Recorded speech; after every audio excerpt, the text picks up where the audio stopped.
it's the 4th of July. A lot of folks are looking to obviously grill out today. Whether or not it is cloudy outside or raining, people dodging some showers, grilling is still the way to go. And joining us today to teach us some tips and tricks is Michelle Breheim with Longhorn Steakhouse. So, Michelle, let's get right to it. So, let's start with the meat. What kind of meat are we looking at today? Ground beef, I presume. Yeah, we're gonna make some burgers. I also did bring a few of our most popular cuts this summer.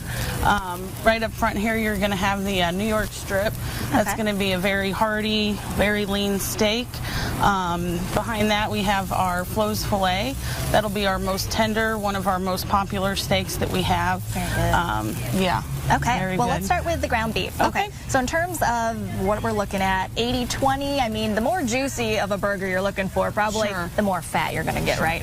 Well, at Longhorn, we do, we make sure that all of our beef is fresh, never frozen. Oh, yeah. And our ground beef is actually going to be the 75-25.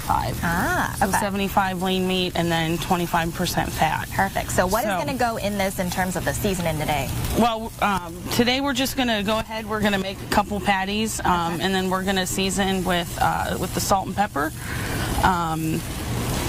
We do have our signature prairie dust as well today. Okay, so a lot of folks, I think this is where it might differ for people. Either you mix the seasoning in and then you kind of like mash it up into the patties, or for some other folks, a lot of times, like what we're doing here today, you make the patty, flatten it out, and then you put the seasoning on. Which way do you recommend folks do it, and kind of why? Is there a difference? I would recommend just seasoning the outside. Okay. You want to make sure that you do, get a nice coating on there. Some of the seasoning will fall off when you're grilling. Right.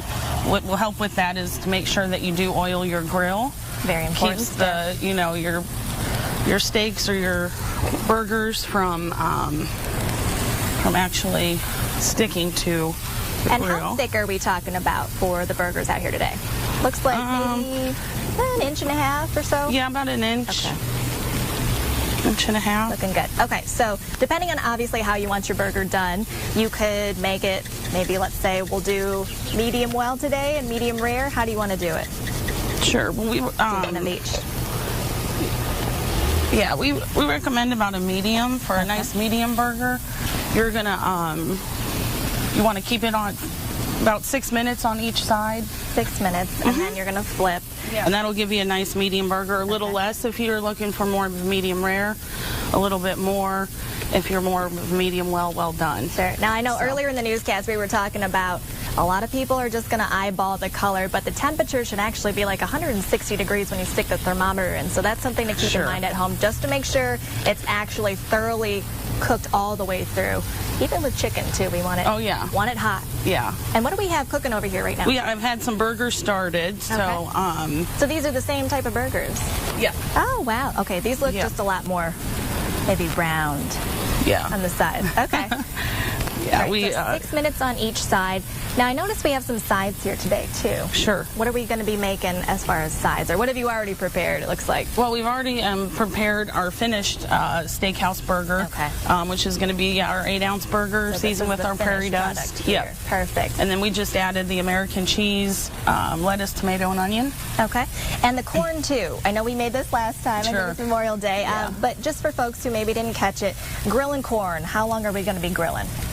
Oh, if you're grilling the corn, it's not very long at all. I mean, your grill should be about 500, 550 degrees. Wow. So just so you get a little bit of the, the char on there, flip it or turn it. You don't want it to burn, obviously. And, yeah, and then we also top it with our house-made crema and then our seasoned Parmesan grated cheese. Perfect. And the great thing about burgers, I mean, you can really throw in any side. If you want to be healthy, maybe you could throw in a side salad. Sure. You can also obviously do the corn here. The mac and cheese, if you want to splurge a little bit, could be the way to go too, especially on a 4th of July for a lot of folks that are obviously having big parties over and families and things. So a lot of different options here. That's great. I want to get to the buns. Okay. So toasting buns, are you a pro toaster or not? Yeah. Would you like to toast them, or yeah, we've already had them toasted, you know, just a little bit. You know, again, you don't want them too long and you don't want them to burn. Sure. So and then like it keeps them nice and soft. 30 seconds or? Yeah, 30 seconds, 45 seconds, right around there. Perfect. Okay. Yeah. So we're going to get back to sampling everything a little later. And if you are thinking about grilling out tonight and you're worried about the weather, Chelsea will have your updated forecast next.